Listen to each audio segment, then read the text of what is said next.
Welcome to Shri Shri food. આજે આપણે સરગવાનું શાક બનાવીશું.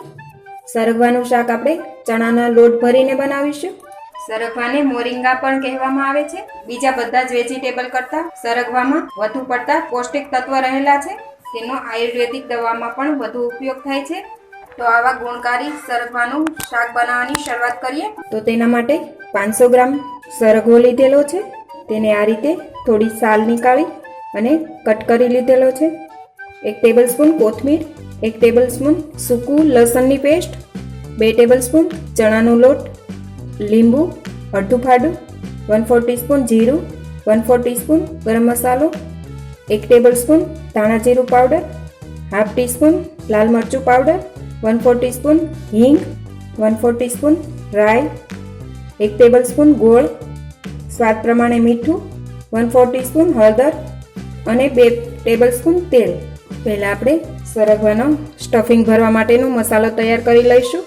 તો તેના માટે ચણાનો લોટ લીધેલો છે. આ લોટ તમે શેકીને લઈ શકાય અથવા તો તમે કાચો પણ લઈ શકો. અત્યારે મેં આ ચણાના લોટને તેલ વગર જ શેકીને તૈયાર કરેલો છે. તેમાં લસણ નાખીશું, કોથમીર, ગોળ, હળદર, લાલ મરચું, ધાણા જીરું પાવડર, ગરમ મસાલો, હિંગ અને સ્વાદ પ્રમાણે મીઠું નાખીશું. બધા જ મસાલા તમે તમારા ટેસ્ટ પ્રમાણે પ્લસ માઇનસ કરી શકો. હવે તેમાં આપણે લીંબુનો રસ નાખીશું. 1 ટેબલસ્પૂન તેલ નાખીશું. હવે આપણે હાથથી જ બધું જ બરાબર મિક્સ કરી લઈએ. આ સ્ટફિંગ બનાવવામાં તમને સિંગદાણાનો પાવડર પસંદ હોય તો તે પણ આપણે નાખી શકાય છે. અત્યારે મેં એકલો ચણાનો લોટનો મસાલો તૈયાર કરું છું. બધું જ બરાબર મિક્સ થઈ જાય ત્યાં સુધી આપણે મસાલો તૈયાર કરીશું. આ રીતે સરગવાનું શાક ચણાના લોટ ભરીને બનાવવાથી તે વધારે ટેસ્ટી બને છે. આ રીતે જ આપણે સ્ટફિંગ તૈયાર કરવાનું છે. તો આપણું સ્ટફિંગ તૈયાર થઈ ગયું છે. હવે આપણે સરગવામાં સ્ટફિંગ ભરીશું. જ્યારે પણ આપણે સરગવો લઈએ ત્યારે ભરીને શાક બનાવવું હોય તો આ રીતે થોડો જાડો લેવો, તેથી આપણે સ્ટફિંગ બરાબર ભરી શકાય. આ રીતે પેક કરીને આપણે બધા સરગવો ભરીને તૈયાર કરી લઈએ.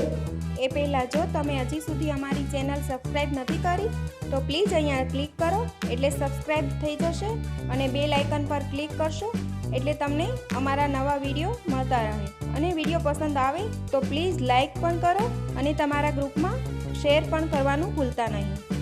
હવે આપણી બધી સીંગ ભરાઈને તૈયાર થઈ ગઈ છે. હવે આપણે એક કુકર લઈશું. તેમાં 2 ટેબલસ્પૂન તેલ નાખીશું. હવે તેલ ગરમ થાય એટલે તેમાં રાઈ નાખીશું.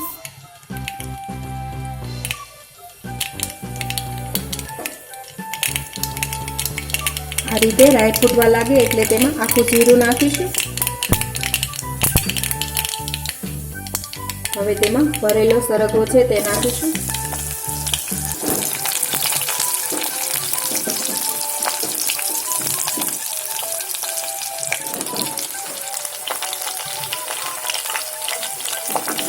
તેને થોડું આ રીતે હલાવી લઈએ.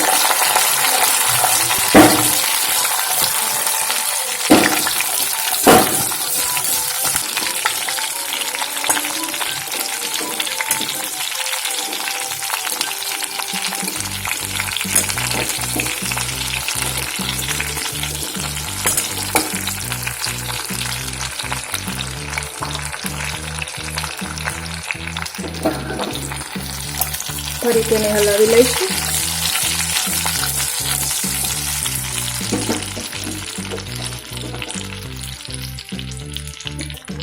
હવે તેમાં સ્ટફિંગ જે ભરેલું વધેલું છે તે નાખીશું.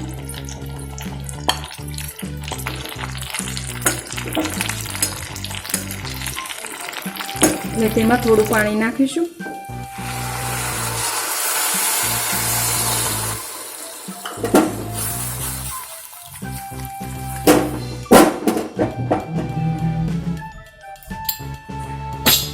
હવે આપણે કુકરને બંધ કરીને એક વિસલ કરી લઈએ. ગેસ આપણે મીડિયમ જ રાખીશું. હવે આપણે એક વિસલ કરી શાક તૈયાર કર્યું છે, જોઈ લઈએ. આપણું શાક એકદમ સરસ રીતે ચડી ગયું છે. નીચે ઉતારી લઈએ.